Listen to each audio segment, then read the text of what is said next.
Hey everyone, Jonathan Gorenstein here with a special guest, Marty Shiff he is the president of Rooflifters. This is the start of season 2 of the Industrial Insider. As you know, I'm Jonathan Gorenstein from Leonard Commercial. I'll let Marty give a little bit of intro of what he does and what he's up to, and then we can learn about his world and if there's any potential fits for you guys, or you have any questions, you can direct them directly to him. Marty, why don't you start off? What is Rooflifters? When did you start the company? And let's go from there. We'll see where we go. Excellent. Well, thank you very much for the invitation to having me on and listening to our song and dance. Basically, history for us is been in the general contracting business for about 30 years. The roof lifting company has been around also for about 30 years out of the US.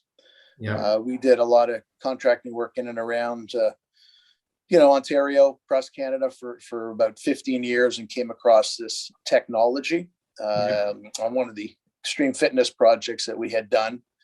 Landed up purchasing the company out of the US, kept all the guys on. My partner's still down there. And so a lot of our work is US as well as Canada. So we offer the roof lifting service as well as, owner's rep and consulting and general contracting, for full turnkey projects as well. Basically it is a hydraulic synchronized lifting system where we can take existing buildings that are obsolete in today's market, 12, 14, 16 feet, too expensive to purchase, knock down, rebuild, etc. Ideally located on, a lot of the older urban areas, close to rail, highways, etc., and reposition them for basically anywhere from, 15 to 30 or $40 all in.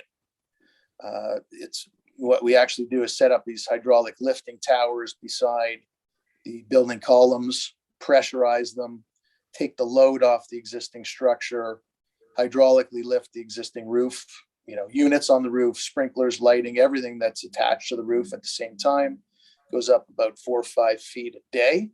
And then insert, new steel columns, infill the sides with, siding, and stucco, etc. And basically turn these buildings into 24, 28, 32, 40-foot high new modern facilities. Okay, so let's go back a little bit. Are you across North America, or where's your second office? You mentioned that your partner was in the US. Where's he located, and what type of projects are you working on in the US, and what type of projects are you working on in Canada, or are they very similar? They're very similar types of projects. Most of the work, I'd say probably 90% of the work, is in the US. So he's out of Miami. Our warehouse is out of Northern Florida. A lot of our labor and crew that have been doing this for 30 years come out of Florida, Alabama, places like that. They travel the country. They come across into Canada as needed for these projects. So he's out in Florida. I have a project manager who's in New Jersey who services that area for us. One in Chicago, and then one on the West Coast. Initially these buildings, the projects were mostly owner user industrial, because they were the ones that knew that, they had the immediate need. They knew they couldn't move. Their workforce was there. Just too daunting a task to actually, acquire a new building, move. So it was initially owner user industrial. Now with the uptick in lease rates, a lot of the older, on the industrial side, so a lot of it's opened up to a lot of, investment, a lot of investors. They're doing this as well. And a lot more on the retail side. So there's a lot of old retail buildings that are, the Sports Authorities, the Kmarts, all those buildings that are being repositioned into either newer retail, entertainment use, trampoline parks, movie theaters, rock climbing facilities. And a big push in the last little while has been self-storage. So they're repositioning a 14-foot high building and turning it into a 2 or 3 story self-storage. Yeah. Most of the work really is across the US, markets like New Jersey, New York, Chicago, Boston's been a big market. And then in around GTA, we haven't done anything yet outside of Ontario. But we're looking actively now at a couple projects in Quebec and then some in BC. And what do you think the reason is for, I guess, the Canadian market not jumping on this type of technology and raising these roofs or taking these obsolete buildings of 12, 14 clear and raising them to 18, 32 clear? The Toronto market is definitely jumping on that. I believe it's the Ontario market is the 4th largest in North America. Yes, so it's right on par with California, New Jersey, Chicago, places like that. So right. It's actually per square foot right now, probably the most expensive market in North America. Yeah, which is crazy. Yeah. But again, in order to, it sounds great, lift the building, sure, I could get the additional clear height, but there's so many other factors that have to line up. You've got to be either able to clear out a portion of your building to lift it. You've got to be able you've got to be in that sweet spot of buying something and being able to stay in your existing facility while this is all being done. Right. You've got to be able to temporarily rent some space while this is being done and move your product in and out. Lease rates, vacancy rates are super low. Yeah. There's places across, especially on the West Coast, where there's virtually no space. Like they're almost like a 0.1%, vacancy rate. So there's just no temporary space. So the limiting factors are more internally with a company. It's all new forklifts, it's new SKUs, it's new racking. It's such a, sure, we'd love to get more space, but what that actually boils down into and internally in the company is a very daunting task. So, I tell people, if you really need to do it, let's work out the least expensive way and smartest way to do it. But if not, it's like renovating your house. Just say, stay where you are, save yourself, 2 years worth of grief. I guess the biggest component when anyone's looking at raising their roof is obviously cost. Is there some type of benchmarks that you can give us on, say, let's say a 50 or 100,000 square foot building that's, let's say, 12 or 14 clear, and we're going to raise it to 28 or 32 clear? Like, is there some type of magical number or starting point that you can give us that people can essentially, or users can have that number in mind where, oh, this is going to cost me roughly X, or every project is different and you can't really give that type of benchmark? Every project is a little bit different. Buildings are only built so many different ways. So I'd want someone to call me initially, in a 5 or 10 minute conversation, we could figure out what those numbers would be, whether it's a load bearing masonry block wall building, a pre-engineered building. So there's some building types that are less expensive to lift right off the bat, just based on, less columns, to less setups, less steel, etc. So it's easy for us to come up with a number. A 50,000 square foot building, we would quote, going that high. Steel is expensive right now, so it's probably about a $20 to $25 a square foot, exercise. Yeah. But there's other variables that need to be factored in, right off the bat. The sprinkler system. Can you lift the existing one, or does it need a brand new sprinkler system? Right. Is there enough pressure, from the street, or do you need to factor in a pump? Right. What's the condition of the roof, itself? Do you need to factor in, that a number for the roofing itself, lighting, heating? So there's a bunch of things that are building, specific that, in a quick call we could go through and I can come up with a pretty close number, based on all those factors. Right. And then what I'd ask someone to do is really just send in our questionnaire, send us any drawings or pictures or any specifics on the building. And we would put together, a hard number for the lift, and then, some tight budget numbers for all these other numbers, and see if it continues to make sense. Okay, so I guess another huge component to this whole roof lifting concept is time. Um, what do you budget in terms of time frame for a typical project that you're from first day of call to when the client says go to when the client can move back into the facility? I would say I'd probably tell people from, it's about 3 to 4 months on the front end for the Yeah, drawing and the permits. yeah, So 6 weeks drawing, 6 weeks permit. So, factor in another, month of messing around in between there. So it's about 4 months, until the can actually start construction.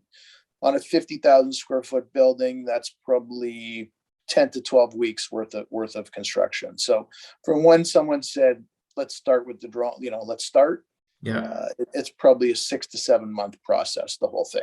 So right, 3 months on the front end and then 3 months, out of the building. right. Now, Um, now we can do portions of a building, which we do a lot, where someone can just free up a section and we do it in phases as well. So that would add a little bit more time, but allows them to actually, stay in the building. and then what percentage of clients would you say out of 10 actually stay in the facility while you're doing the roof lifting? I'd say a lot of them do. I don't know the percentage, but a lot of the projects we do, we don't even lift their whole building. They might have a manufacturing line, Yeah, and so 50% is manufacturing, 50% is storage. So they don't need the height on the manufacturing. So we'll right. just go in and lift, a portion of the building just, for the warehousing and the racking. So in those cases, they'll stay in there, all the time. But if someone does want to, again, they're also project specific. Yeah. I guess we're starting off 2022 with COVID and closures and everything else. Like we won't even get into that. Well, that could be another podcast on its own. God. um, I hope this is the last round of it anyway. So yeah, me too. yeah, I'm sitting at home with my mom life right, mug and can't wait to right, get back to the office. yeah. What is your outlook for 2022? What do you see? What's going on in your business? What do you think is going to happen with the economy as a whole? What's your take? Last year was our busiest year ever, Wow. in terms of inquiries, quoting, and ultimately, projects. We close on a certain percentage of jobs that we bid. So obviously, the more we're bidding, that I think a lot of that is based on the additional. I think for every $1 billion of e-commerce, 1 million square feet of industrial is needed. So with the big boom of e-commerce, there's huge need for these last mile buildings and storage and everything else.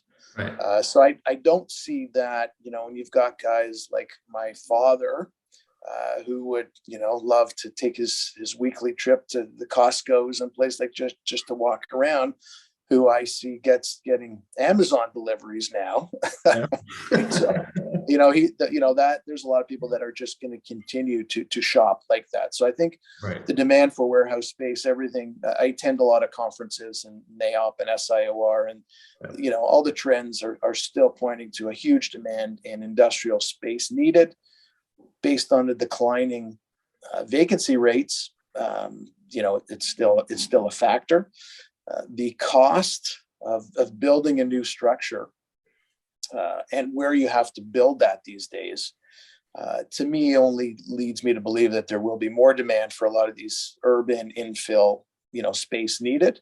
Right. So, so if we can reposition a building for, let's say, all in $30, to put up a brand new building right now is about 120 to 150 hard cost, Yeah. plus all the soft cost, development charges, everything else. So at one point, our price was probably, a quarter to a half of building new.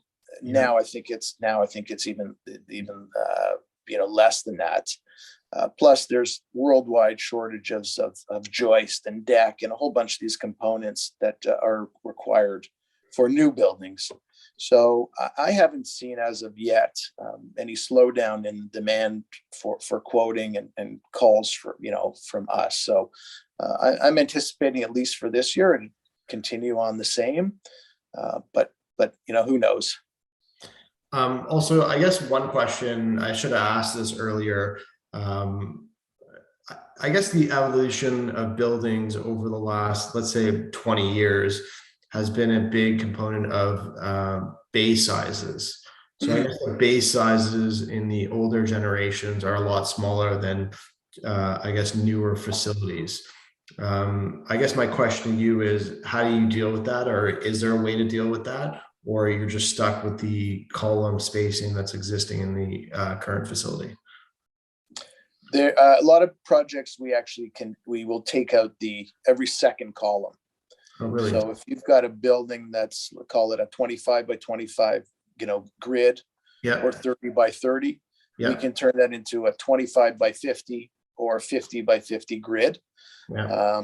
But every column you take out is an expense. Right. So what we'll usually do is work with the company's racking vendor and see if they can make it work with the existing, spacing. Yeah. And in a lot of cases, they'll make that work, and we're just taking out columns almost near the loading docks, because that's where all the major congestion is. But in a lot of cases, we will reframe a structure.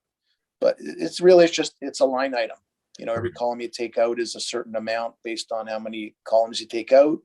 And the number at the bottom will determine whether it's all making sense or whether you got to scale some of that back.